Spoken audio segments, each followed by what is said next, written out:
Shalom, selamat pagi adik-adik. Apa kabar? Kak Ina percaya kalian dalam keadaan sehat hari ini. Sudah siap mendengarkan cerita? Oke, cerita hari ini diambil dari Kisah Para Rasul 2 ayat 1-47. Setelah Yesus terangkat ke surga, tibalah hari Pentakosta, di mana orang-orang percaya berkumpul di satu tempat. Di situ ada juga murid-murid Tuhan Yesus bersama dengan mereka. Tiba-tiba turunlah dari langit suatu bunyi seperti tiupan angin keras yang memenuhi seluruh rumah di mana mereka duduk. Dan tampaklah kepada mereka lidah-lidah seperti nyala api yang bertebaran dan hinggap pada mereka masing-masing. Apa yang terjadi atas diri orang-orang ini adik-adik? Ya, mereka dipenuhi oleh Roh Kudus. Roh Kudus datang dalam bentuk lidah-lidah api. Ketika mereka dipenuhi oleh Roh Kudus, apa yang dilakukan Roh Kudus dalam diri mereka? Mereka bisa berbicara dengan bahasa-bahasa lain, berbicara kepada bangsa dalam bahasa yang dimengerti oleh bangsa tersebut. Apakah para murid Yesus pernah belajar bahasa-bahasa itu? Tidak ya. Roh Kudus memberikan mereka karunia berbicara dalam bahasa lain. Roh Kudus ini adalah Allah adik-adik. Roh Kudus adalah Allah sendiri dan Dia sangat berkuasa. Nah, ketika itu mereka bingung melihat para murid Yesus dapat berbicara dengan bahasa-bahasa yang bermacam-macam. Mereka mendengarkan kata-kata mereka tentang perbuatan-perbuatan besar yang dilakukan Allah. Mereka bingung adik-adik, sambil berkata, apa ini artinya? Tetapi orang lain menyindir, mereka sedang mabuk karena minum anggur yang manis. Kemudian Petrus berdiri dengan ke-11 rasul itu. Dengan suara nyaring, Petrus berkata kepada mereka, "Hai orang Yahudi dan kamu semua yang tinggal di Yerusalem, ketahuilah dan ingatlah kata-kataku ini. Orang-orang ini tidak mabuk seperti yang kamu sangka." Kemudian Petrus berkhotbah, menyampaikan firman Tuhan, apa yang difirmankan melalui perantaraan Nabi Yoel. Petrus menceritakan penyertaan Tuhan Allah, bahwa Tuhan Allah akan mencurahkan rohnya ke atas semua manusia. Dia akan mengadakan mujizat-mujizat.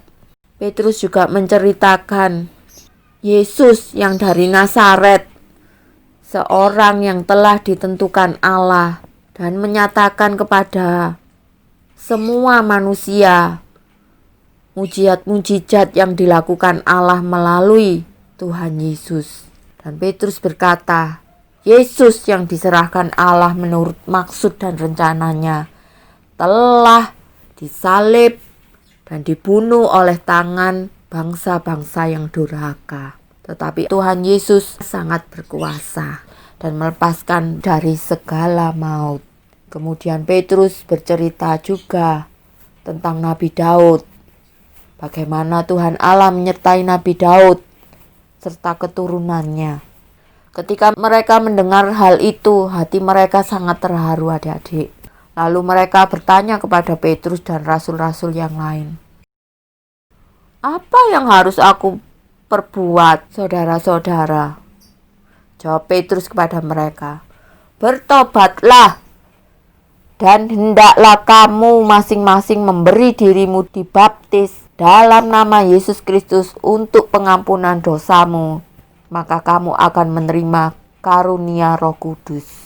Ketika orang bertobat, maka ia akan percaya kepada Tuhan Allah dan ia akan menerima karunia Roh Kudus.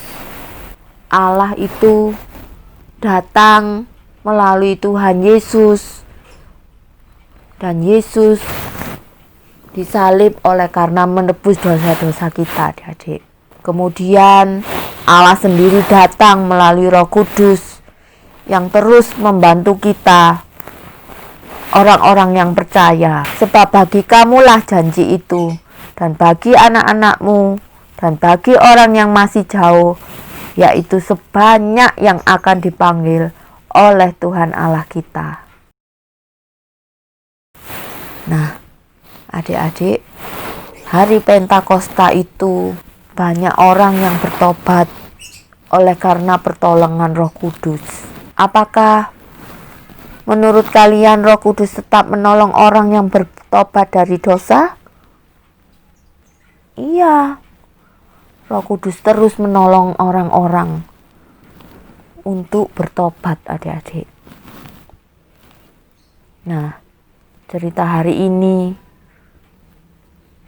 bahwa Roh Kudus itu adalah pribadi, bukan hanya suatu kuasa, tetapi Roh Kudus itu adalah Allah sendiri, adik-adik. Allah yang hidup dan berkuasa atas hidup kita. Itu cerita hari ini. Dan ayat hafalan diambil dari Kisah Para Rasul 2 ayat 38. Bertobatlah dan hendaklah kamu masing-masing memberi dirimu dibaptis dalam nama Yesus Kristus untuk pengampunan dosamu, dan maka kamu akan menerima kasih karunia Roh Kudus. Itu ayat hafalan, dihafalkan. Kak Ina tunggu. Mari kita berdoa. Terima kasih Tuhan Yesus untuk ceritamu hari ini. Tuhan terus memberkati kami dengan Roh Kudus-Mu untuk menjadi anak yang baik dan kami tidak berbuat dosa. Terima kasih ya Bapa, ajar kami terus untuk mengenal Engkau sebagai juru selamat-Mu. Terima kasih ya Bapa. Haleluya. Amin.